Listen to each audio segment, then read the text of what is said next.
My name is JT Netterville, head coach for the Orange Kettlebell Club.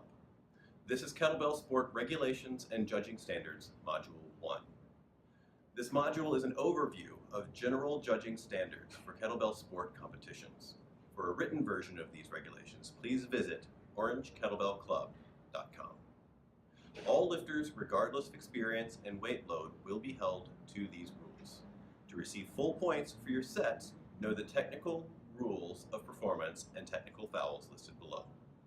We highly recommend lifters communicate with their judges prior to their set.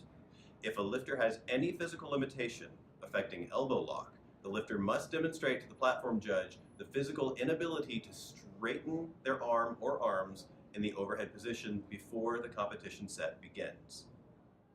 This applies to all events the lifter participates in at the competition. The following rules of technical performance apply to all lifts and are designed to support fairness among all participants. The platform judge will indicate a completed repetition by an audible count and/or by advancing the participant's score by 1 on the electronic counter. Unless otherwise noted, all violations of these rules will result in a no count. The platform judge will give a reason for each no count. Now, judges, be sure to communicate clearly with voice and/or arm and hand gestures so the lifter clearly understands the reason behind their no count. The lifter may continue to attempt correct repetitions for the duration of the set time. If a lifter demonstrates fatigue to the point where anyone's safety is in question, be it their own, neighboring lifters, and/or the technique has deteriorated to the extent of 5 consecutive failed repetitions, the platform judge or head judge may stop that lifter's set. Keep in mind, 5 consecutive no counts, even if for different reasons, constitutes ground to stop set. All lifters are expected to conform to the uniform rules. They are as following. All members of a team must have matching shirts. The top must allow clear visibility of both elbows. The bottoms must be form-fitting and allow clear visibility of the knees. Shoes must be closed-toed, athletic footwear. Non-uniform gear is permitted as long as it conforms to the following guidelines. Headwear. Brimmed hats are not allowed. Sweatbands and bandanas are. The belt can be no greater than 6 centimeters or 2.25 inches in the front and 12 centimeters or 4.75 inches in the back. The belt must taper in the front and no material may be added on or under the belt. Tape, however, is allowed on the belt buckle prongs. Wrist wraps. Wrist wraps may be no thicker than 1.25 centimeters or 1/2 inch. There is no specified width of the arm.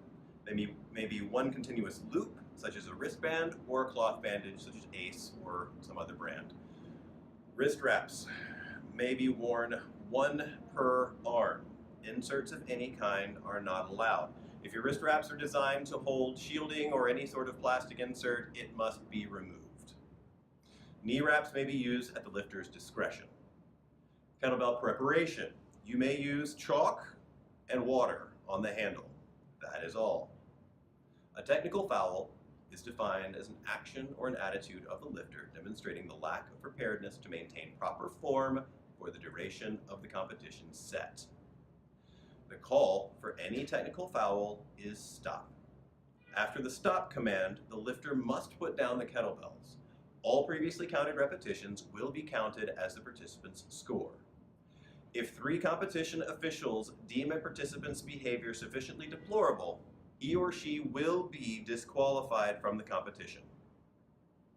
The following actions will constitute a technical foul. First, self-termination. If at any time the lifter drops or sets 1 or both kettlebells down before the end of the set time.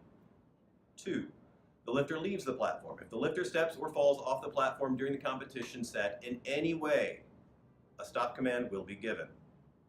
Number 3, if in the jerk, 1 or both kettlebells drop below the starting or the rack position, a stop will be called.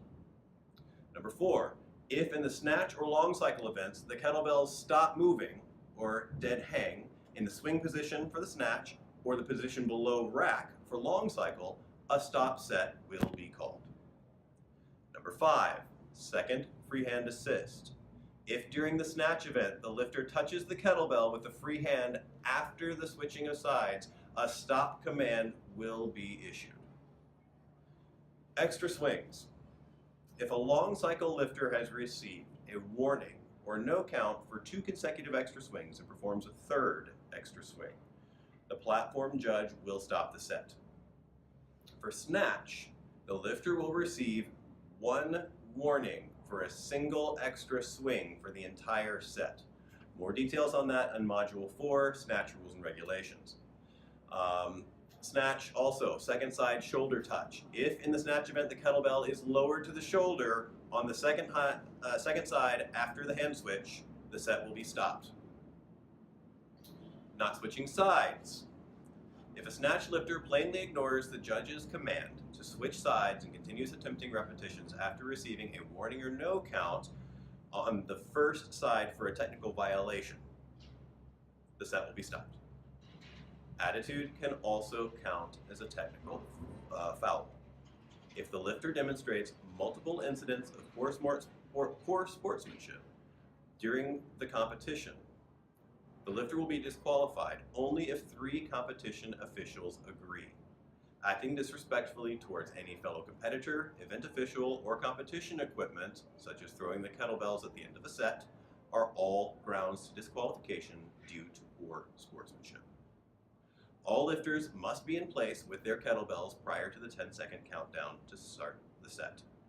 If a lifter is not standing on his or her designated platform with the kettlebells to be used on that platform at the beginning of the 10-second countdown, the lifter's set may still be unofficially judged, but the results will not be added to his or her total score. If a lifter picks up the kettlebells before the start command is given, the head judge will tell that lifter to put the weight down. The lifter will be given a 3-second countdown and may begin lifting after the new start command. No repetitions that occurred during the false start will be added to that lifter's total count. Thank you, and look forward to Modules 2, 3, and 4 for event-specific rules and regulations.